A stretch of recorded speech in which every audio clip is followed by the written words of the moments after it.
தாய்க்கு உதவும் கருடன். நாட்கள் செல்ல செல்ல கதிரவின் கொடுமைகளும் அவள் செய்து வந்த செயல்களின் தன்மைகளும் எல்லை மீறி செல்ல துவங்கின. ஒவ்வொரு நாளும் தன்னுடன் பிறந்த சகோதரி என்று கூட பாராமல் வினதைக்கு பலவிதமான இன்னல்களை செய்து கொண்டே இருந்தாள். இவ்விதமாக சென்று கொண்டிருந்த நாட்களில் ஒரு நாள் தன்னையும் தன்னுடைய 1000 குழந்தைகளையும் சுமந்து கொண்டு கடலுக்குள் சென்று அங்கு விட வேண்டும் என்று ஆணையிட்டாள்.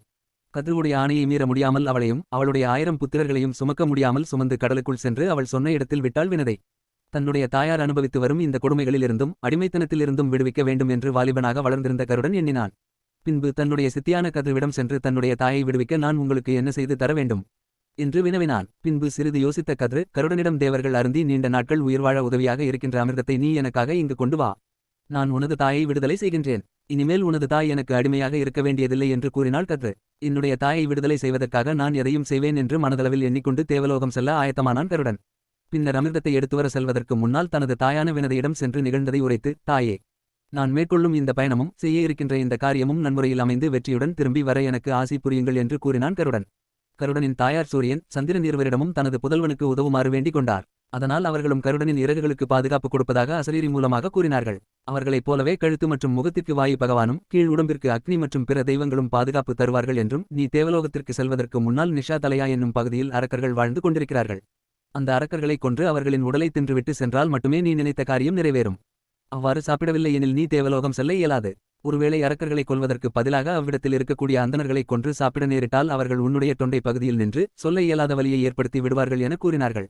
மகனே, நீ தேவலோகம் செல்வதற்கு முன்னால் உமது தந்தையான காசியப்ப முனிவரை வணங்கி அவரிடம் ஆசி பெற்று ஆலோசனை கேட்டு அதன் பின்பு தேவலோகம் செல்வாயாக என்று கூறினாள். தாயிடமிருந்து ஆசியும் ஆலோசனையும் பெற்ற பின்பு அவர்களிடமிருந்து விடைபெற்ற கருடன் தனது சிறகுகளை விரித்து ஆகாயத்தை நோக்கி பறக்கத் தொடங்கினார். 2 சிறகுகளையும் சூரியன் ஒருவர் சந்திரன் ஒருவர் என பலம் கொடுக்க சிறகுகள் அசைக்க அசைக்க எழும்பிய சத்தம் மண்ணுலகம் மட்டுமல்லாது விண்ணுலகத்தில் உள்ளோருக்கும் கேட்கும் வண்ணமாக இருந்தது.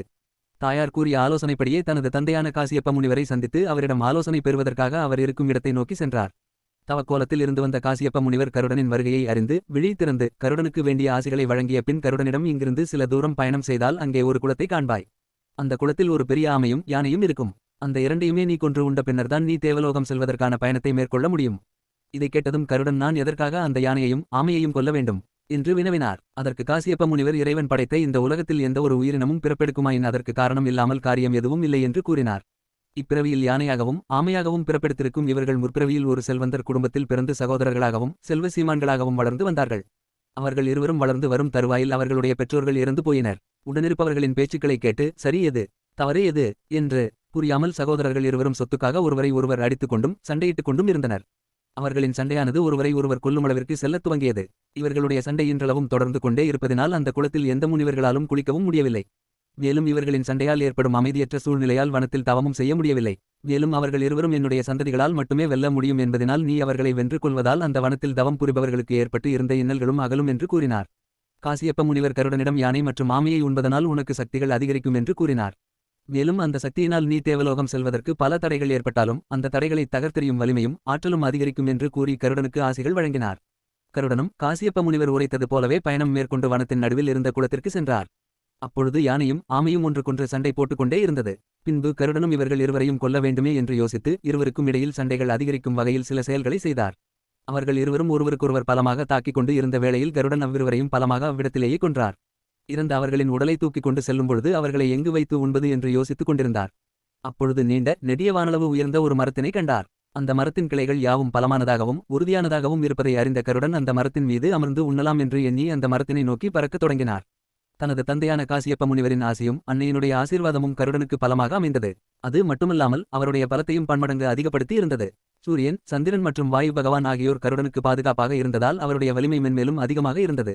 இவர்கள் அளித்த ஆசீர்வாதம் சூரியன் மற்றும் சந்திரனின் துணையினாலும் கிடைத்த பலத்தின் அடிப்படையிலேயே யானையையும் ஆமையையும் கொன்று அவர்கள் இருவரையும் தூக்கி செல்லக்கூடிய அளவில் அவருடைய பலமும் இருந்தது. நாம் செய்யும் இலக்கு புனிதமானதாக இருந்தால் பெற்றோர்களின் ஆசீர்வாதமும் முன்னோர்களின் அருளும் நமக்கு இருக்கும் வரையில் நம்மால் எந்தவிதமான பிரச்சனைகளையும் எதிர்கொண்டு அதில் வெற்றியும் அடைய முடியும். கருடன் அந்த மரத்திற்கு சென்று யானையையும் ஆமையையும் வைத்து அமரும்பொழுது அந்த மரத்தின் கிளையானது பாரம் தாங்காமல் கொஞ்சம் கொஞ்சமாக உடைய துவங்கியது.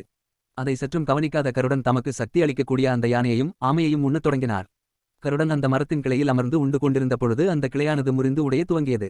அப்பொழுதுதான் அவர் கிளையினில் முனிவர்கள் தலைகீழாக தொங்கிக் கொண்டு தவம் செய்து கொண்டிருப்பதை கண்டார். கிளைகள் உடையும் தருவாயில் முனிவர்கள் தலைகீழாக நின்று தவம் செய்து கொண்டிருப்பதை கண்டதும் இந்நிலையில் அவர்கள் கீழே விழுந்தால் செய்து வந்த தவமும் அவர்களுடைய உயிருக்கு பாதகமும் ஏற்படும். இதனால் தமக்கு பலவிதமான இன்னல்களும் தோஷங்களும் உண்டாகுமே. என்று எண்ணியவாறு கிளைகள் உடையாத வண்ணமாக மரத்தை லாவகமாக பிடுங்கி அவ்விடத்திலிருந்து ஆகாயத்தை நோக்கி பறக்கத் தொடங்கினார். கருடன் தம்மால் முடிந்த முயற்சிகளை செய்து கொண்டிருந்த பொழுது தவநிலையில் இருந்த முனிவர்களோ தவத்திலிருந்து கலைந்து எழுந்தார்கள். நிகழ்ந்து கொண்டிருப்பது என்னவென்று புரியாமல் முனிவர்கள் நின்றிருக்க அவர்கள் தவநிலையிலிருந்து எழுந்ததைக் கண்ட கருடனும் இனியும் நிகழ்வது யாது என்று புரியாமல் தன்னுடைய தந்தையான காசியப்ப முனிவர் இருக்கும் ஆசிரமத்திற்கு அம்மரத்துடன் பறந்து சென்றார். ஆகாயத்தில் இருந்த வண்ணமாகவே கருடன் தனது தந்தையிடம் நிகழ்ந்து கொண்டிருப்பதை எடுத்துரைத்தார். அவருடைய தந்தையான காசியப்ப முனிவர் மரத்திலிருக்கும் முனிவர்களை நோக்கி கருடன் செய்த செயல்களைப் பற்றியும் தவநிலையிலிருந்து உங்களை கலைத்தமைக்கும் மன்னிப்பும் கேட்டுக்கொண்டார். இருப்பினும் பல யுகங்களாக தவம் செய்து கொண்டிருந்த முனிவர்களின் தவம் கலைந்து விட்டது என்று அவர்களுடைய சினம் அதிகரிக்க துவங்கியது. இந்த நிலையில் காசியப்ப முனிவர் கருடன் எதற்காக சென்று கொண்டிருக்கின்றார் என்ற காரணத்தையும் கூறினார். அந்த காரணத்தின் மூலமாகவும் கருடனின் துணையோடும் உங்களின் பகைமையை தீர்த்து கொள்ள வாய்ப்பு இருக்கின்றது. அதாவது இந்திரனுடன் ஏற்பட்ட பகைமையை முடித்துக் கொள்வதற்கான சூழ்நிலைகளும் அமையும் என்று கூறினார். மரத்தில் தலைகீழாக நின்று கொண்டிருந்த முனிவர்கள் இந்திரனின் மீது பழி கொண்டிருப்பதற்கான காரணம் ஒன்றுள்ளது. அதாவது தட்ச பிரஜாபதி ஒரு முறை பெரிய அளவில் யாகம் ஒன்றை நடத்துவதற்கான ஏற்பாடுகளை செய்து கொண்டிருந்தார்.